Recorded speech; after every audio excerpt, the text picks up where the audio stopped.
Your leadership has never been more important than it is right now during this crisis.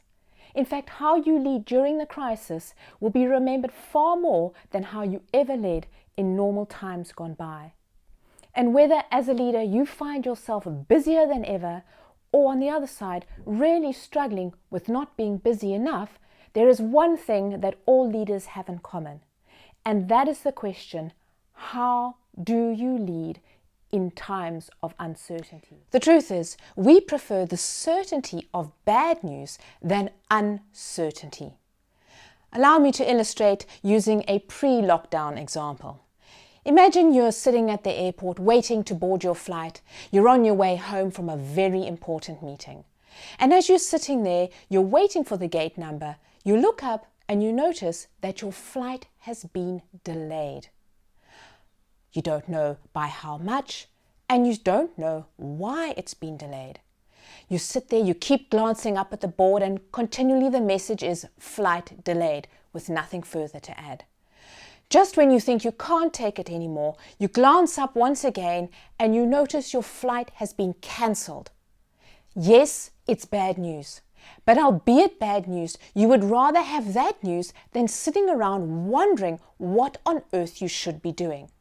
It's bad news, but it allows you to then take action and to make some firm decisions. So how do we lead in uncertain times? Uncertain times bring with it a whole new measure of stress. And in this video, I just want to share one technique or one model that will help you problem solve, lead in uncertainty, and perhaps even reduce your stress. And that is the CIA model. Now, the C stands for control. In any given situation, there are always things we can control. Right now, it feels like we can control nothing, but actually, there is a lot we can control. We can control our attitude. We can control our time to a large degree. We can control our actions. So, when you're faced with uncertainty, it's really important to ask yourself, what in this situation can I control? Then comes the I, influence. There may well be things you cannot control, but there are certainly some things that you can influence. You can't control the actions and the attitudes of your employees, but you can certainly influence that.